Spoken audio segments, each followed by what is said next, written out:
Hello students, welcome to MOS classes. आज हम 8th class English NCERT की book it's so happened के chapter number 11 ancient education system of India को read करेंगे। याद रखिएगा स्टूडेंट्स कि इस वीडियो के नीचे डिस्क्रिप्शन बॉक्स में हमने अपनी सभी वीडियोस के लिंक दिए हुए हैं, तो डिस्क्रिप्शन बॉक्स में जाकर आप हमारी सभी वीडियोस को देख सकते हैं। तो जैसे कि चैप्टर का नाम है ancient education system of India, तो इस चैप्टर में हम ये पढ़ेंगे कि प्राचीन काल में भारत में शिक्षा किस तरीके से दी जाती थी। प्राचीन काल में, पुराने समय में भारत का एजुकेशन सिस्टम कैसा था। अब यहाँ पर हमें ये 3 पॉइंट्स दिए गए हैं। पहले पॉइंट में हमें ये बताया गया है स्टूडेंट्स कि प्राचीन काल में यानी कि पुराने समय से ही जो भारत है वो लर्निंग का सेंटर रहा है, शिक्षा का केंद्र रहा है।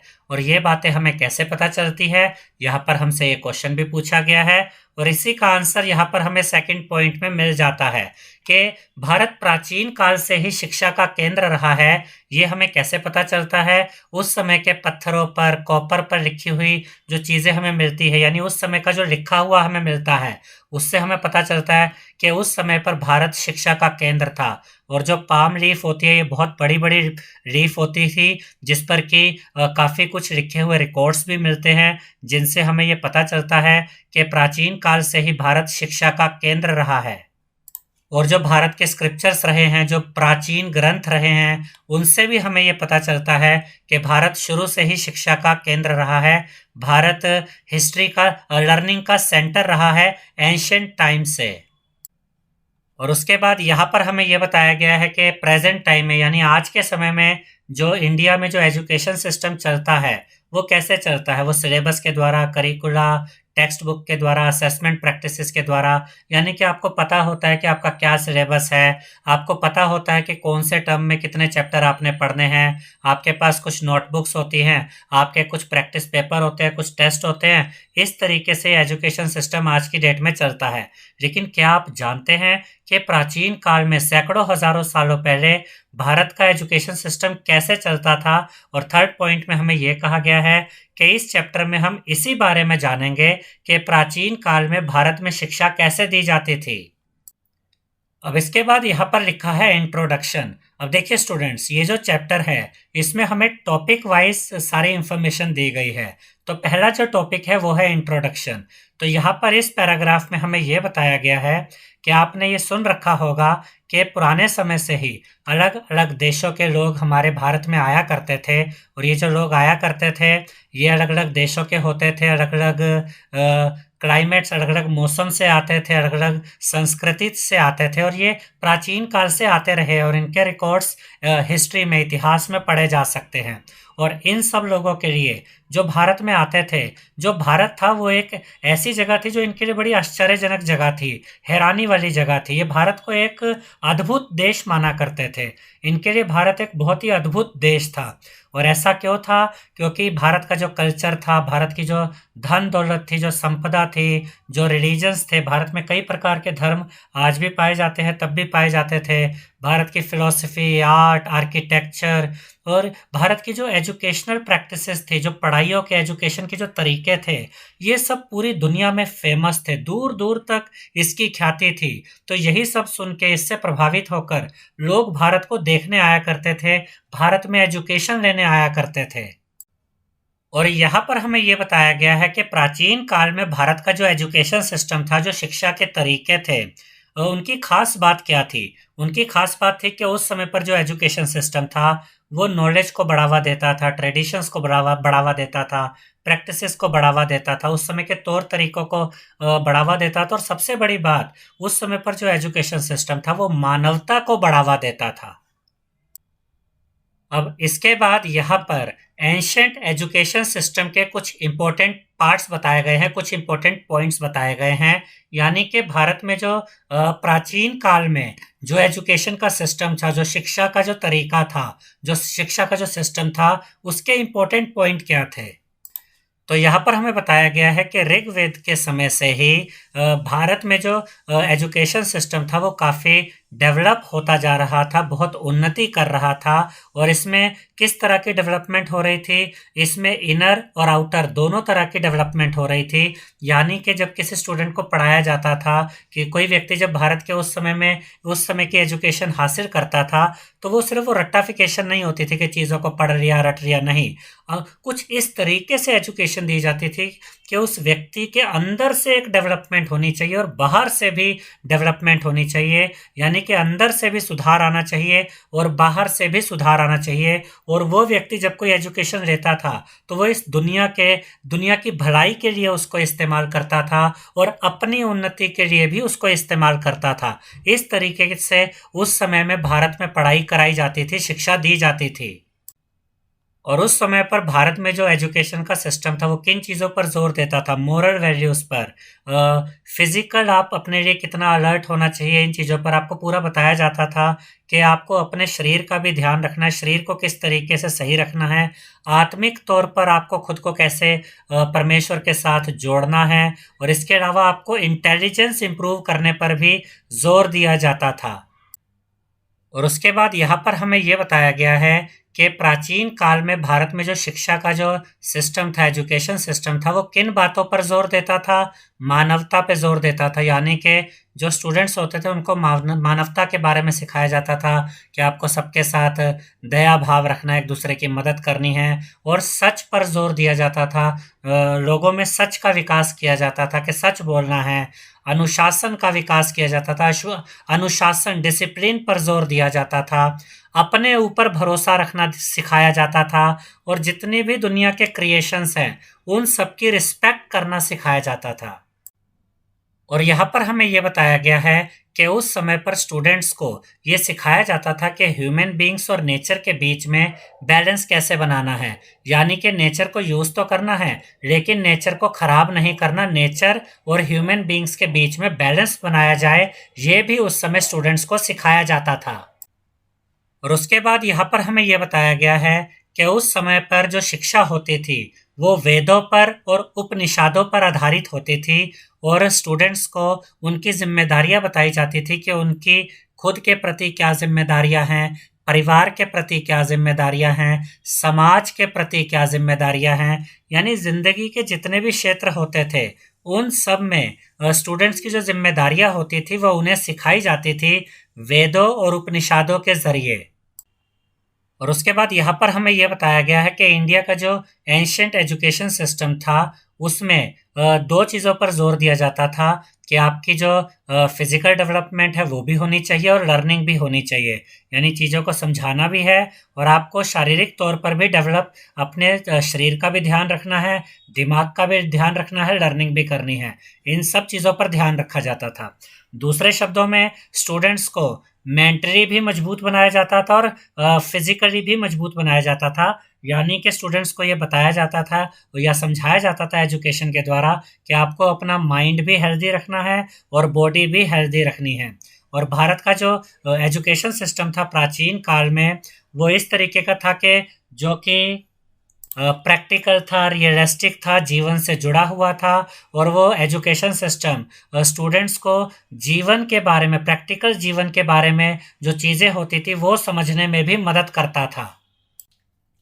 इसके बाद नेक्स्ट हेडिंग है सोर्स ऑफ एजुकेशन। यानी कि प्राचीन काल में भारत में जो शिक्षा दी जाती थी, वो शिक्षा किस तरह से दी जाती थी, उसके सोर्सेज क्या होते थे, कहाँ से पढ़ाया जाता था। तो यहाँ पर इस पैराग्राफ में हमें ये बताया गया स्टूडेंट्स कि भारत का जो प्राचीन काल में जो एजुकेशन सिस्टम था, उसमें वेदों से पढ़ाया जाता था, ब्रह्मनाथ से पढ़ाया जाता था, उपनिषद से पढ़ाया जाता था, धर्म सूत्र से पढ़ाया जाता था। और इसके अलावा उस समय के कुछ विद्वानों के नाम यहाँ दिए गए हैं, जैसे कि आर्यभट्ट, पनीनी, कात्यायना और पतंजलि। इसके बाद यहाँ पर हमें ये बताया गया है कि ये जो विद्वान थे आर्यभट्ट, पनीनी, कात्यायना और पतंजलि, इन्होंने बहुत कुछ लिखा था जिससे कि स्टूडेंट्स को पढ़ाया जाता था। यहाँ पर दो विद्वानों के और नाम दिए गए हैं, चरक और सुश्रुता। इन दोनों ने, ये भी बहुत बड़े विद्वान थे मेडिकल के, आयुर्वेद के। इन्होंने दवाइयों से संबंधित, आयुर्वेद से संबंधित, मेडिकल से संबंधित बहुत कुछ लिखा था जो कि स्टूडेंट्स को पढ़ाया जाता था। अब ये याद रखिएगा स्टूडेंट्स के जो आर्यभट्ट थे वो भारत के पहले मेजर मैथमेटिशियन थे। जो पनीनी थे ये ग्रामर के बहुत बड़े विद्वान थे यानी ग्रामेरियन थे। और जो कात्यायन थे ये संस्कृत ग्रामर के बहुत बड़े विद्वान थे, मैथमेटिशियन भी थे और वेदों का भी इनको बहुत ज़्यादा ज्ञान था। और जो पतंजलि थे इन्होंने भी संस्कृत के बारे में बहुत कुछ लिखा था, संस्कृत में बहुत कुछ लिखा था। और उसके बाद यहाँ पर हमें ये बताया गया है कि शास्त्रार्थ से स्टूडेंट्स को डिसिप्लिन यानी कि अनुशासन सिखाया जाता था और काव्यास से स्टूडेंट्स को लिटरेचर सिखाया जाता था। और उसके बाद यहाँ पर हमें ये बताया गया है जैसे आज के टाइम पर हम अलग अलग सब्जेक्ट पढ़ते हैं, English, Hindi, SST, science, maths, ऐसे ही उस समय पर इतिहास यानी कि हिस्ट्री पढ़ाया जाता था। अनिविक्सकी यानी कि लॉजिक पढ़ाए जाते थे।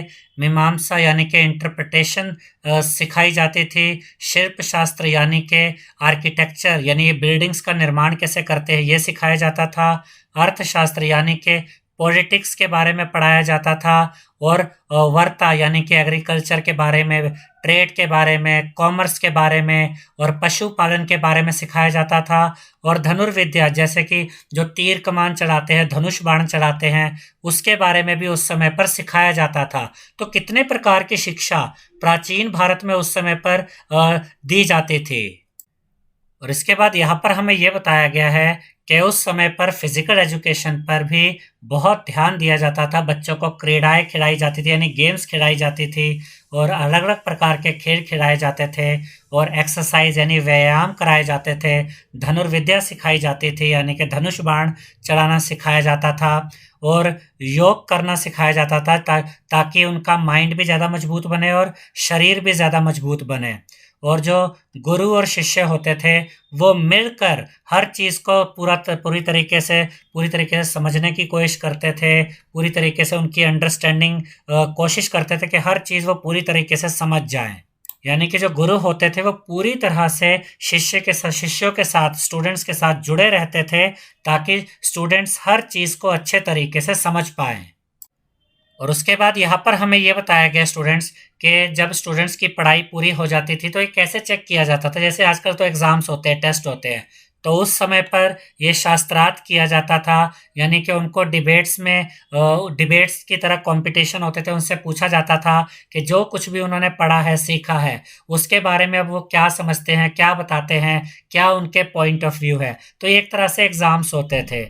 और यहाँ पर यह भी बताया गया कि जो सीनियर स्टूडेंट्स होते थे वो जूनियर स्टूडेंट्स को पढ़ाया करते थे, उनकी मदद किया करते थे और ग्रुप स्टडी भी हुआ करती थी। जैसे आज के समय पर ग्रुप स्टडी होती है, आज से हज़ारों साल पहले भारत में जो एजुकेशन सिस्टम था उसमें भी ग्रुप स्टडी हुआ करती थी जिसमें सीनियर स्टूडेंट्स जूनियर स्टूडेंट्स की मदद भी किया करते थे। अब हम पढ़ेंगे ancient education system in India a way of life, यानी कि ये एक नया टॉपिक है इसी चैप्टर के अंदर कि उस समय पर जो एजुकेशन दी जाती थी भारत में वो सिर्फ किताबी ज्ञान नहीं होता था रटने के लिए, नहीं, उसमें ये सिखाया जाता था कि जीवन को जीना कैसे है। तो यहाँ पर हमें ये बताया गया स्टूडेंट्स कि उस समय पर फॉर्मल और इनफॉर्मल दोनों तरीकों से एजुकेशन दी जाती थी और जो एजुकेशन थी वो लगभग हर जगह पर देने की कोशिश की जाती थी। घर में, मंदिरों में, पाठशाला यानी स्कूल्स में, टोर्स में, चतुष्पदीज में, गुरुकुल्स में। और यहाँ पर हमें ये भी बताया गया है कि घरों में, गाँव में, मंदिरों में ऐसे लोग होते थे जो बच्चों को ये सिखाते थे कि रिलीजियस तरीके से किस तरीके से जीना है। और जो टेम्पल्स होते थे वहाँ पर भी एजुकेशन दी जाती थी। प्राचीन समय में भारत में मंदिरों में भी पढ़ाया जाता था, एजुकेशन दी जाती थी। और जो स्टूडेंट्स होते थे वो विहारास में जाते थे, यूनिवर्सिटीज़ में जाते थे हायर एजुकेशन, हायर नॉलेज के लिए। विहारास का मतलब होता है बुद्धिस्ट मोनेस्ट्री। और उस समय पर जो शिक्षा दी जाती थी वो ज़्यादातर ओरल दी जाती थी यानी लिखना कम और बताया, बोलना ज़्यादा जाता था। और उस समय पर जो स्टूडेंट्स होते थे वो याद रखने की कोशिश करते थे, मेडिटेट करते थे, ध्यान लगाते थे कि उन्होंने स्कूल में या अपनी क्लास में या मंदिर में जो भी उन्होंने सीखा होता था, स्टूडेंट्स उन चीज़ों को याद रखने की कोशिश करते थे, यानी ओरल एजुकेशन पर ज़्यादा ध्यान दिया जाता था। इसके बाद यहाँ पर हमें ये बताया गया है कि गुरुकुल को आश्रम भी कहा जाता था। और यहाँ पर गुरुकुल में यानी आश्रम में जो बच्चे आते थे वो वहाँ पर रहते थे और वहीं पर पढ़ाई करते थे। यानी ये नहीं था कि स्कूल की तरह गए, पढ़े और घर वापस आ गए। तो गुरुकुल में यानी आश्रम में बच्चे वही रहकर पढ़ा करते थे। और ये जो गुरुकुल यानी आश्रम के जो नाम होते थे ये वही के साधुओं के नाम पर रखे जाते थे। और ये कोई बिल्डिंग नहीं होती थी, ये कोई आजकल के स्कूलों की तरह नहीं होता था। यानी कि जी ये उस समय पर जो ये गुरुकुल आश्रम होते थे ये जंगलों में होते थे, एक शांतिपूर्ण जगह पर होते थे जहाँ पर बहुत शांति रहती थी। और यहाँ पर हजारों की संख्या में जो स्टूडेंट्स होते थे गुरुकुल में पढ़ने आते थे। और उस समय पर महिलाओं को भी पढ़ने का पूरा अधिकार था। यहाँ पर हमें बताया गया है कि जो अर्ली वैदिक पीरियड था उस समय तक महिलाओं को भी पढ़ने का पूरा अधिकार होता था। अब यहाँ पर हमें उस समय के कुछ ऐसी महिलाओं के नाम दिए गए हैं जो बहुत बड़े विद्वान थी, जिनको बहुत नॉलेज थी, जैसे कि मैत्री, विशंबरा, अपाला, गार्गी, लोपामुद्रा। यानी कि उस समय पर बहुत ऐसी महिलाएं थी जो बहुत ज्ञानी थी, जिन्होंने बहुत ज्ञान हासिल किया था। और इसके बाद यहाँ पर हमें यह बताया गया कि उस समय पर गुरुज और शिष्य यानी कि टीचर्स और स्टूडेंट्स एक साथ ही रहा करते थे और दिन भर के जो काम होते हैं वो एक साथ किया करते थे। और उस समय शिक्षा का जो मेन मोटिव होता था वो होता था लर्निंग को पूरी तरह से हासिल करना, हर चीज़ को पूरी तरह से समझना, एक अनुशासन से भरा हुआ जीवन जीना और अपने अंदर जो पोटेंशियल है, जो ताकत है, उसको समझना, उसको जानना। और उसके बाद यहाँ पर हमें ये बताया गया है कि जो स्टूडेंट्स होते थे वो कई सालों तक अपने घरों से दूर रहते थे, गुरुकुल में रहते थे, आश्रम में रहते थे, ताकि वो उस चीज़ को, उस गोल को अचीव कर सके जिसके लिए वो वहाँ पर आए थे। और जो गुरुकुल जो जगह होती थी, जो आश्रम होता था, वहाँ पर गुरु और शिष्यों के बीच में, स्टूडेंट्स और टीचर्स के बीच में एक बहुत ही मजबूत एक रिश्ता बन जाता था, एक रिलेशनशिप बन जाता था। और वहाँ पर स्टूडेंट्स को बहुत सी चीज़ें सिखाई जाती थी, जैसे कि हिस्ट्री के बारे में डिबेट सिखाया जाता था, वाद विवाद कैसे करना है, लॉ के बारे में, मेडिसिन के बारे में। लेकिन ये सब चीज़ें, ये सब जो एजुकेशन होती थी ये सिर्फ रटने के लिए या बाहरी तौर पर नहीं होती थी कि बस किताबी तौर पर पढ़ानी है, नहीं। इस तरीके से पढ़ाया जाता था कि ये चीज़ें स्टूडेंट्स की पर्सनैलिटी का हिस्सा बन जाती थी और ये उनके जीवन में नज़र आती थी। यानी कि उस समय जो शिक्षा दी जाती थी वो बच्चों के अंदर समा जाती थी, इतने अच्छे तरीके से उनको पढ़ाया जाता था, सिखाया जाता था। अब इसके बाद यहाँ पर हमें ये 2 पॉइंट्स दिए गए हैं। इस पॉइंट में हमें ये बताया गया है कि पार्ट 1 में हम ऑलरेडी ये पढ़ चुके हैं कि भारत के प्राचीन काल में जो एजुकेशन सिस्टम था, एंशिएंट एजुकेशन सिस्टम जो भारत का था, उसमें आश्रम होते थे, गुरुकुल्स होते थे। और हमने ये भी पढ़ा है, हम ये भी पढ़ चुके हैं पहले ही इस चैप्टर में कि वहाँ पर स्टूडेंट्स का और टीचर्स का जीवन कैसा होता था, वो किस तरीके से रहते थे। और इसके बाद इस पॉइंट में हमें ये बताया गया है कि आने वाले समय में ये जो सिस्टम था ये और ज़्यादा फ्लरिश हुआ, और ज़्यादा डेवलप हुआ, और ज़्यादा फैला। किसके समय में? बुद्ध के समय में। और उनके बाद के समय में भी ये जो सिस्टम था एजुकेशन का भारत का प्राचीन काल में, ये और ज़्यादा डेवलप होता गया, फ्लरिश होता गया, फैलता गया। इसके बाद यहाँ पर इस पैराग्राफ में हमें ये बताया गया है कि बहुत से विहारा, बहुत से मोनेस्ट्रीज वहाँ पर बनी, भारत में बनी उस समय पर।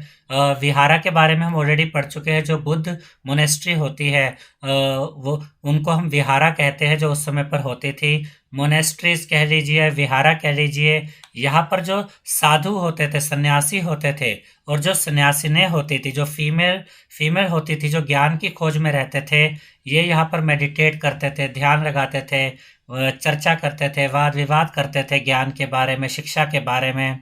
और ये यहाँ पर अपने ज्ञान की जो प्यास है वो बुझाया करते थे ड्यूरिंग दिस पीरियड, उस समय पर। यानी उस समय पर ये मोनेस्ट्रीज थी, विहारस थे, यहाँ पर साधु, सन्यासी और सन्यासिनें ज्ञान की खोज में आया करते थे और ये यहाँ पर ज्ञान प्राप्त किया करते थे।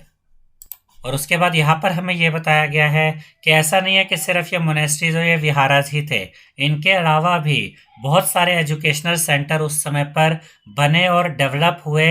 और इन एजुकेशनल सेंटर्स ने बहुत से दुनिया भर के स्टूडेंट्स को, चाइना से, कोरिया से, तिब्बत से, बर्मा से, सिलोन से, जावा से, नेपाल से और दूसरी दूर दूर की कंट्रीज से स्टूडेंट्स को अट्रैक्ट किया, आकर्षित किया, और दुनिया भर के लोग, दुनिया भर के स्टूडेंट दूर दूर से भारत में पढ़ने के लिए आया करते थे। अब हम पढ़ेंगे विहारास एंड यूनिवर्सिटीज़ के बारे में। यूनिवर्सिटीज़ क्या होती है? जहाँ पर स्टूडेंट्स हायर एजुकेशन के लिए जाते हैं। तो यहाँ पर इस पैराग्राफ में हमें ये बताया गया है कि जो जटाका टेल्स है ये कलेक्शन ऑफ स्टोरीज है। आप कह सकते हैं कि एक स्टोरीज की एक बुक है जो किसके द्वारा लिखी गई थी? जुआन ज़ेंग के द्वारा और आई किंग के द्वारा। और ये दोनों ही चाइनीज स्कॉलर्स थे, यानी कि चाइनीज विद्वान थे। और इसके अलावा और भी बहुत से ऐसे रिसोर्सेज हैं जो ये बताते हैं, यानी एक तो जटाका टेल्स है और ऐसे और भी बहुत सोर्सेज हैं जो ये बताते हैं कि उस समय पर जो राजा होते थे और जो समाज होता था, जो सोसाइटी होती थी, ये एजुकेशन को बढ़ावा देते थे, ये एजुकेशन को बढ़ावा देने में विश्वास रखते थे। यानी उस समय के राजा और समाज ये चाहते थे कि एजुकेशन ज़्यादा से ज़्यादा फैले। और यही वजह थी कि बहुत से प्रसिद्ध एजुकेशनल सेंटर उस समय अस्तित्व में आए, बनाए गए। और इनमें से कुछ फेमस यूनिवर्सिटीज़ जो आज भी, इनमें से बहुतों के नाम हम किताबों में पढ़ सकते हैं, हिस्ट्री में पढ़ सकते हैं, जैसे कि तक्षशिला, नालंदा, वल्लभी, विक्रमशिला, उदांतापुरी और जगादला। ये जो यूनिवर्सिटीज़ थी, ये विहारस के साथ साथ ये यूनिवर्सिटीज़ भी काफ़ी डेवलप हुई, इनकी भी काफ़ी उन्नति हुई। और उसके बाद यहाँ पर हमें ये बताया गया है कि ये जो यूनिवर्सिटीज़ बनी बनारस में, नवदीप में और कांची में, ये भी टेम्पल्स के साथ साथ ग्रो करती रही और समाज का एक महत्वपूर्ण हिस्सा बन गई। जिस जगह पर भी ये यूनिवर्सिटीज़ बनी थी वहाँ पर इनका एक महत्वपूर्ण स्थान बन गया, क्योंकि यहीं से शिक्षा का प्रचार होता था। यहाँ स्टूडेंट्स आते थे, वो पढ़ते थे, ज्ञान हासिल करते थे। इस वजह से ये समाज का एक महत्वपूर्ण हिस्सा बन गई। और उसके बाद इस पैराग्राफ में हमें ये बताया गया है कि जो ऐसे स्टूडेंट्स होते थे जो एडवांस लेवल की पढ़ाई करना चाहते थे और ज़्यादा हाई लेवल की पढ़ाई करना चाहते थे, वो फिर इन इंस्टीट्यूशंस में, इन यूनिवर्सिटीज़ में आते थे। वो यहाँ पर इन यूनिवर्सिटीज़ को ज्वाइन करते थे, यहाँ पर वो और ज़्यादा ज्ञान हासिल करते थे, अपनी नॉलेज को और ज़्यादा बढ़ाते थे, क्योंकि यहाँ पर वो और बड़े बड़े विद्वान टीचर्स के साथ, बड़े बड़े विद्वान स्कॉलर्स के साथ उनको मिलने का, बैठने का, बात करने का मौका मिलता था। तो यहाँ पर ऐसे स्टूडेंट्स के लिए भी शिक्षा उपलब्ध होती थी जो कि हायर स्टडी के लिए और ज़्यादा ज्ञान हासिल करने के लिए आते थे, क्योंकि यहाँ के जो टीचर्स, जो यहाँ गुरु होते थे, वो बहुत ज़्यादा विद्वान होते थे। और उसके बाद इस पैराग्राफ में हमें ये बताया गया है कि जो राजा होता था वो इन यूनिवर्सिटीज़ के जो स्कॉलर्स होते थे, जो यहाँ के टीचर्स होते थे, उनको इनवाइट करते थे, उनको एक फंक्शन में बुलाते थे। इन विहारस के और यूनिवर्सिटीज़ के स्कॉलर्स को, इनके गुरुस को, इनके टीचर्स को। और फिर ये सभी जो स्कॉलर्स, जो ये टीचर्स होते थे, ये राजा के यहाँ इकट्ठे होते थे, इनकी मीटिंग होती थी, ये चर्चा करते थे और अपने अपने विचार लोगों को बताते थे, अपने अपने विचार प्रकट करते थे। और इसके बाद इस पैराग्राफ में हमें ये बताया गया है कि अब हमें आगे इस चैप्टर में एक छोटी सी झलक दी जाएगी, थोड़ी सी जानकारी दी जाएगी एंशिएंट पीरियड के दो यूनिवर्सिटीज़ के बारे में। और ये जो दो यूनिवर्सिटीज़ के बारे में हमें अभी बताया जाएगा, जो कि यहाँ पर अभी हम पढ़ेंगे, ये दुनिया की सबसे बेहतरीन यूनिवर्सिटीज़ में इनको माना जाता है लर्निंग के लिए, टीचिंग के लिए। और ये जो दो यूनिवर्सिटीज़ है जो अभी हम पढ़ने जा रहे हैं, इनको यूनेस्को के द्वारा, यानी कि united national educational scientific and cultural organisation के द्वारा हेरिटेज भी डिक्लेयर किया गया है, ऐतिहासिक स्मारक भी डिक्लेयर किया गया है। यानी कि यूनेस्को ने ये डिक्लेयर कर दिया है कि ये जो दो यूनिवर्सिटीज़ है जिनके बारे में अभी हम पढ़ेंगे, ये हेरिटेज है, यानी कि ऐतिहासिक स्मारक है, बहुत ही महत्वपूर्ण जगह है इन दोनों यूनिवर्सिटीज़ की इतिहास में। तो अब हम पढ़ेंगे पहले तक्षशिला, जिसे हम तक्षशिला भी कहते हैं, के बारे में। यानी कि वो जो दो यूनिवर्सिटीज़ थी उसमें से पहली यूनिवर्सिटी है तक्षशिला या तक्षशिला। यहाँ पर हमें ये बताया गया स्टूडेंट्स कि प्राचीन काल में, पुराने समय में जो तक्षशिला थी वो अपनी बेहतरीन शिक्षा के लिए बहुत ही प्रसिद्ध थी और यहाँ पर गौतम बुद्ध की जो टीचिंग्स थी, गौतम बुद्ध की जो शिक्षाएं थी, वो कई सदियों तक पढ़ाई जाती रही और दुनिया भर के स्टूडेंट्स तक्षशिला की तरफ अट्रैक्ट होते थे और यहाँ पर पढ़ने आते थे दुनिया भर से। और ये कब तक चलता रहा? जब तक कि 5th सेंचुरी में तक्षशिला का नाश नहीं हो गया, तब तक तक्षशिला दुनिया की सबसे अच्छी यूनिवर्सिटी में मानी जाती थी। और उसके बाद यहाँ पर हमें ये बताया गया है कि जो तक्षशिला थी, ये अपनी हायर एजुकेशन के लिए बहुत प्रसिद्ध थी। और यहाँ क्या क्या पढ़ाया जाता था? यहाँ पर प्राचीन ग्रंथ पढ़ाए जाते थे, लॉ पढ़ाया जाता था, मेडिसिन के बारे में पढ़ाया जाता था, एस्ट्रोनॉमी के बारे में पढ़ाया जाता था, मिलिट्री साइंस के बारे में पढ़ाया जाता था, और 18 शिल्पास, जिसे हम आर्ट्स भी कहते हैं, इसके बारे में भी पढ़ाया जाता था।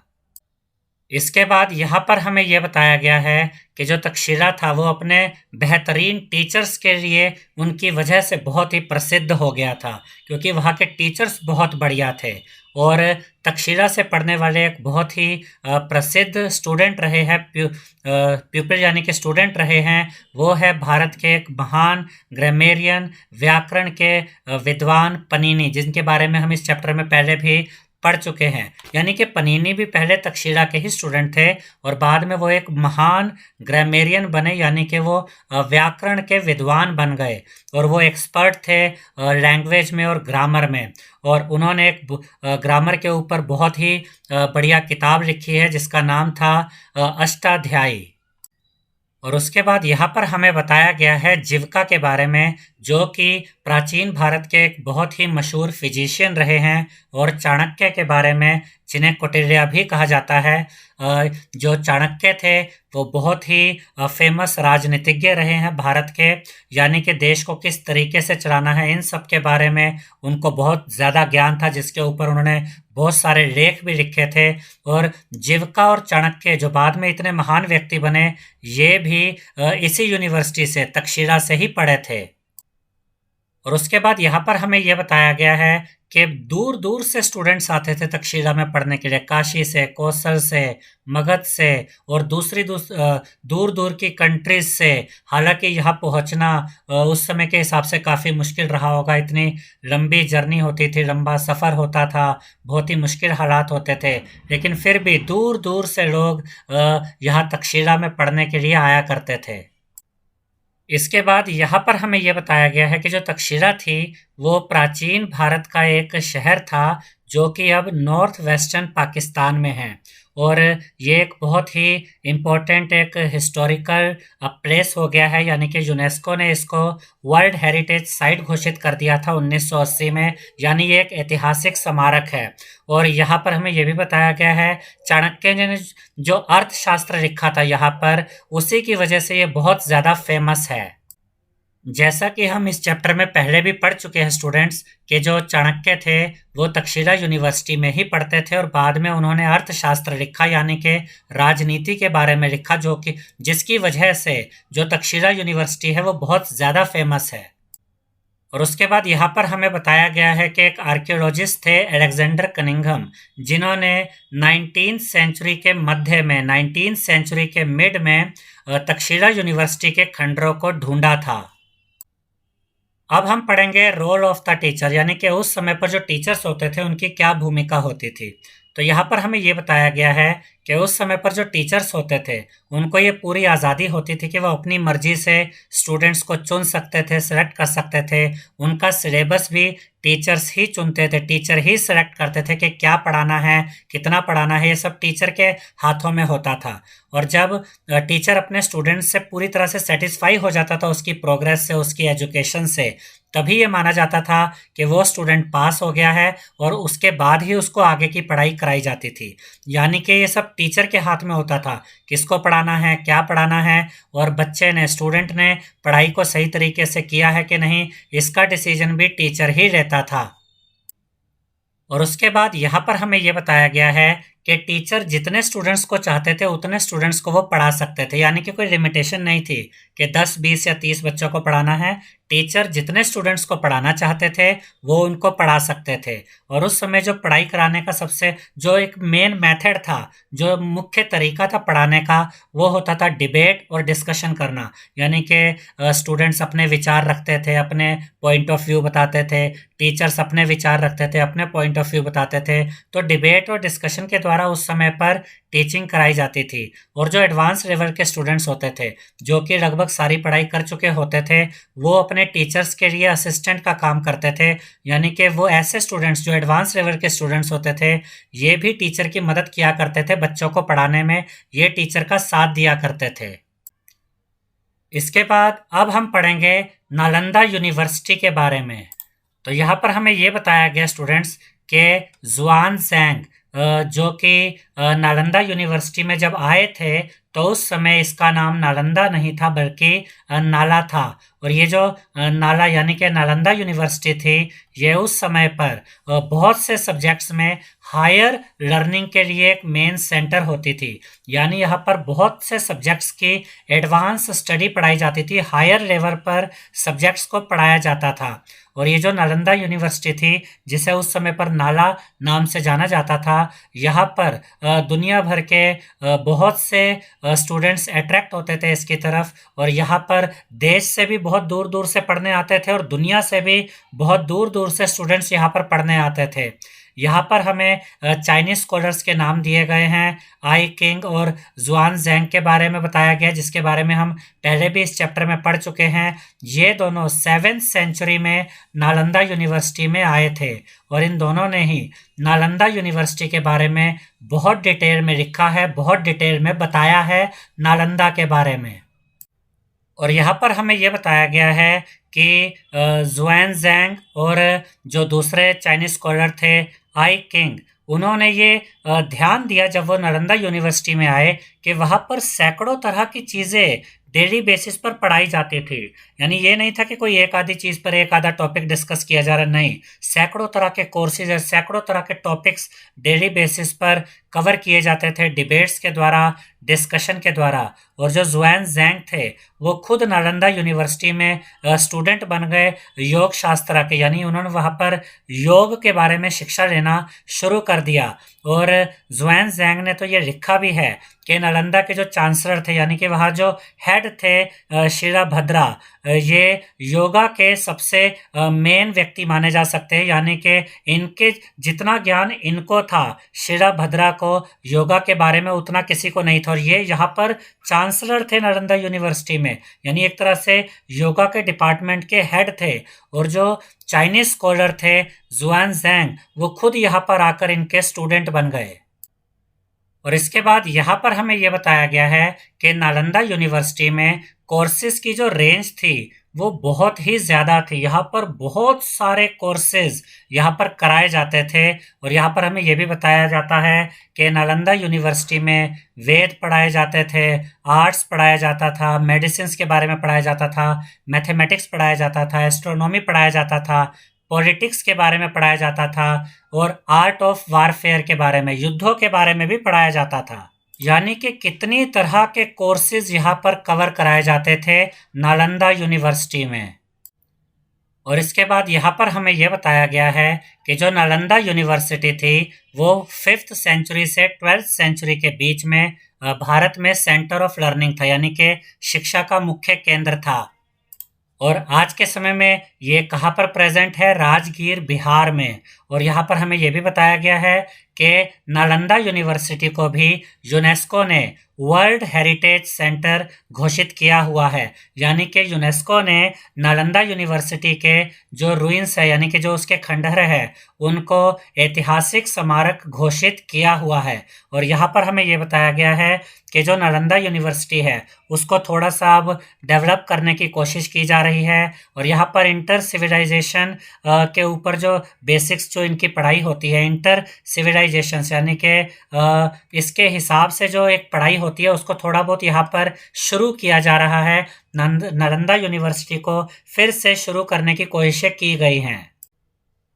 इसके बाद यहाँ पर हमें बताया गया है रोल ऑफ कम्युनिटी के बारे में, यानी कि समाज का शिक्षा के क्षेत्र में क्या योगदान था, क्या भूमिका थी। तो यहाँ पर इस पैराग्राफ में हमें बताया गया है कि उस समय पर जो नॉलेज थी, शिक्षा थी, टीचिंग थी, उसे पवित्र माना जाता था और पढ़ाने के लिए कोई फीस नहीं ली जाती थी। और शिक्षा के क्षेत्र की उन्नति के लिए, टीचिंग के जो एजुकेशन सिस्टम होता था, उसके लिए लोग डोनेशन देते थे और एजुकेशन के लिए डोनेशन देना सबसे बढ़िया बात मानी जाती थी, सबसे अच्छा डोनेशन माना जाता था। और समाज के लगभग हर वर्ग के लोग किसी न किसी रूप में एजुकेशन सिस्टम के लिए, शिक्षा के लिए डोनेशन देते थे, अपना कंट्रीब्यूशन करते थे। और इसके लिए जो फाइनेंशियल सपोर्ट होता था, यानी कि जो पैसे की जो मदद होती थी, वो कहाँ से आती थी? अमीर जो धनी बिजनेसमैन होते थे उनसे आती थी। जो अमीर पेरेंट्स होते थे वो पैसे देते थे कॉलेजेस को, यूनिवर्सिटीज़ को। और जो सोसाइटी के अमीर लोग होते थे वो भी पैसे देते थे। कुछ अमीर लोग अपनी बिल्डिंग्स दे देते थे कि चलो यहाँ पर आप स्कूल या यूनिवर्सिटी बना लो, तो कुछ लोग अपनी ज़मीनें दान कर देते थे। और यहाँ पर हमें कुछ यूनिवर्सिटीज़ के नाम दिए गए हैं, जैसे कि वल्लभी, विक्रमशिला और जगदरा। यहाँ पर भी फ्री एजुकेशन दी जाती थी, शिक्षा के लिए कोई पैसा नहीं लिया जाता था।